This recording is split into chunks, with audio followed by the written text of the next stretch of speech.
खूनी कुआं। सीमा गर्मियों की छुट्टियों में अपनी नानी के गांव आई थी। सीमा नानी के घर पहुंचने के बाद अपनी नानी के पैर छूती है और उनसे आशीर्वाद लेती है। तभी उसकी नानी उससे कहती है, इतनी बड़ी हो गई मेरी सीमा, चल जल्दी से हाथ मुंह धो ले, मैं तेरे लिए खाना लगा देती हूँ। भूख लगी होगी ना? हाँ नानी, भूख तो लग रही है मुझे, आपके हाथ के बने हुए पीले दाल और चावल खाने की। कितना टाइम हो गया है मुझे आपके हाथ का बना हुआ दाल चावल खाए हुए। तू तो नौकरी में व्यस्त थी, तो तुझे कहाँ से टाइम मिलेगा अपनी नानी के लिए? और जब इतने टाइम बाद आई है तो ज्यादा टाइम के लिए रुक कर जाएगी तू। हाँ नानी, इस बार पूरे 2 महीने के लिए आई हूँ। सीमा की नानी अंदर जाकर उसके लिए खाना बनाने लगती है। सीमा कमरे में अकेली होती है, तभी उसे किसी औरत के रोने की आवाज सुनाई देती है। वो कभी खिड़की से बाहर झांकती है तो कभी दरवाजे से बाहर झांकती है। उसे समझ में नहीं आ रहा होता है कि आखिर रो कौन रहा है। तभी नानी खाना लेकर आ जाती है।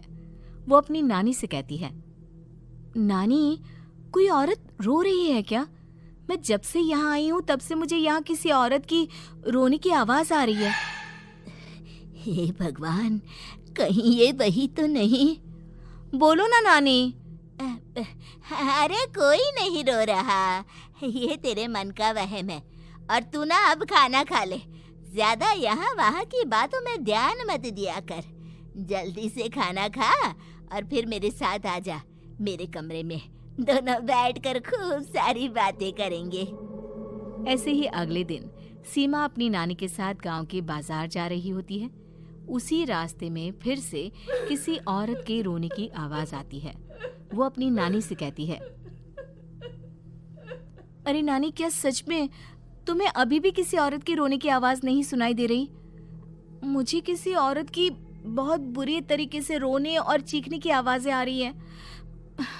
मैं बहुत परेशान हूँ नानी, आखिर ये कौन है? मुझे लगता है कि सीमा को शहर भेज देना चाहिए, यहाँ रहना उसके लिए ठीक नहीं। नानी बोलो ना, आप चुप क्यों हो जाती हो? सीमा, तू घर चल, मुझे तुझसे बहुत जरूरी बात करनी है। नानी सीमा को घर ले आती है और सीमा से कहती है, सीमा, कल सुबह तू शहर वापस चली जाएगी। अरे अचानक? आखिर क्या बात है नानी, आप मुझे ऐसे जाने को क्यों कह रही हो? मैं बस जो कह रही हूँ उस पर ध्यान दे। तू कल सुबह यहाँ से चली जाएगी, और ये बात मैं कोई मजाक में नहीं बोल रही। तू कल जाएगी तो मतलब जाएगी। अरे नानी, चली जाऊंगी मैं, ठीक है, पर आखिर बात क्या है ये तो बता दो। मम्मी से कोई बात हुई है या फिर मुझसे कोई गलती हुई है जो तुम मुझे अचानक से जाने के लिए बोल रही हो? देख सीमा, रात बहुत हो चुकी है और मुझे इस बारे में कोई बात नहीं करनी। चल, अब चल के मेरे साथ सो जा। सुबह की बस पकड़कर तुझे शहर भी तो जाना है। सीमा को अपनी नानी का ऐसा व्यवहार देखकर बहुत ही अजीब लगता है। उसे कुछ समझ में नहीं आ रहा होता है कि आखिर उसकी नानी उसे अचानक से गांव छोड़कर जाने के लिए क्यों कह रही है। ये सारी बातें सोचते सोचते सीमा की आंख लग जाती है और वो अपनी नानी के साथ सो जाती है। ऐसे ही आधी रात को सीमा को फिर से किसी औरत की रोने की आवाज सुनाई देती है। वो उस औरत की आवाज सुनकर बार बार करवटें बदल रही होती है और तभी उसे सपने में भी एक अजीब सी औरत की परछाई दिखाई देती है, जो इतना चीख चीख कर रो रही होती है कि सीमा डरकर उठ जाती है। वो पूरे पसीने पसीने हो रही होती है। वो अपने आसपास देखती है तो घर में बिल्कुल शांति का माहौल होता है। सीमा घबरा जाती है। वो अपनी नानी को जगाने की कोशिश करती है, मगर उसकी नानी नहीं जगती। सीमा को फिर से उस औरत की रोने की आवाज सुनाई देती है। आखिरकार सीमा अपने आप को रोक नहीं पाती और वो घर का दरवाजा खोलकर बाहर निकलती है। आखिर ये माजरा क्या है? आज तो मैं पता करके रहूंगी। अब आवाज का पीछा करते हुए सीमा आधी रात को गांव के चौपाल के पास बने कुएं के पास पहुंच जाती है, जहां कुएं की चारों ओर बेड़ियां लगी होती हैं। उन बेड़ियों में लगे हुए ताले के साथ एक लाल रंग का कपड़ा और माता रानी का कलावा बंधा होता है। उस कुएं में से सीमा को किसी के रोने की आवाज आती है। सीमा परेशान हो जाती है। इस कुएं में कौन है? कौन है यहाँ? सुनो, कौन है? कौन रो रहा है? वो चिल्ला चिल्ला कर पूछती है और साथ ही लोगों को जगाने की कोशिश करती है, मगर किसी को भी उसकी आवाज सुनाई नहीं देती। अब सीमा खुद उस कुएं के पास की बेड़ियों और तालों को खोलने की कोशिश करती है और किसी तरह कुछ देर की मशक्कत के बाद सीमा उसको खोल भी देती है। और जैसे ही वो कुआं खोलकर उसके अंदर झांकती है, सीमा उस कुएं में गिर जाती है। इतने में उसकी नानी की नींद भी खुल जाती है और सीमा को पास ना देखकर नानी परेशान हो जाती है। नानी घबराकर पूरे घर में उसे ढूंढने की कोशिश करती है, जिसके बाद उसकी नानी और सभी लोग उस खूनी कुएं के पास जाते हैं और सीमा की नानी कुएं के पास खड़ी होती है। सभी गांव वालों और सीमा की नानी को सीमा के चिल्लाने की आवाज आती है, बचाओ, कोई मुझे बचाओ। मेरी बच्ची, हम आ गए, हम तुझे बचा लेंगे। नानी, मुझे यहाँ बहुत डर लग रहा है। यहाँ इंसान की कटी हुई मुंडियाँ, हाथ, पैर और कंकाल हैं और खून भी है। नानी, मुझे डर लग रहा है। आप सब मेरी मदद कीजिए, नहीं तो ये खूनी कुआं मेरी बच्ची को भी खा जाएगा।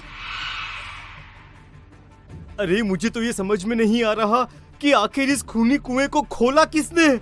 सालों पहले इसको इतनी मुश्किलों के बाद तांत्रिक बाबा ने बंद किया था। अरे पूरा गांव खूनी कुएं के बारे में अच्छे से जानता है, तो कोई भी जानबूझकर तो ऐसा करेगा नहीं। मतलब किसी ने अनजाने में इसे खोल दिया है भैया। सीमा को इस बारे में मालूम नहीं था और जब से वो यहाँ आई थी तभी से उसे किसी औरत के रोने की आवाजें भी सुनाई दे रही थी। कहीं सीमा ने ही तो उसे नहीं खोला। अगर ऐसा है तो फिर सीमा का बचना बहुत मुश्किल है। वहीं कुएं के अंदर सीमा रोते हुए बैठी होती है कि उसे आवाज सुनाई देती है जो कुएं के बाहर खड़े गांव वालों में से किसी को सुनाई नहीं देता। आज सालों के बाद मुझे ताजा खून मिलेगा। तेरा खून पीकर आज मैं अपनी प्यास बुझाऊंगा।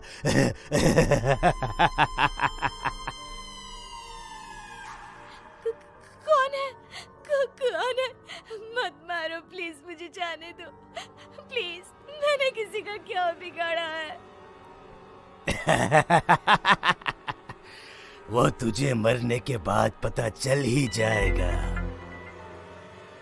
जितने में गांव वाले और सीमा की नानी कुछ सोच पाते, उतने में उन्हें सीमा के चिल्लाने की आवाज आती है और अगले ही पल सब शांत हो जाता है।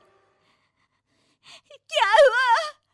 सीमा, मेरी बेटी। माफ करना बहन, लेकिन अब सीमा वापस नहीं आएगी। हमें एक बार फिर से कुएं को बंद करना होगा। गांव वाले तभी तांत्रिक को बुलाकर लाते हैं। एक बार फिर अपनी शक्ति से तांत्रिक बाबा उस कुएं को हमेशा हमेशा के लिए बंद कर देते हैं और वहां एक बोर्ड लगा दिया जाता है कि यहाँ आना मना है।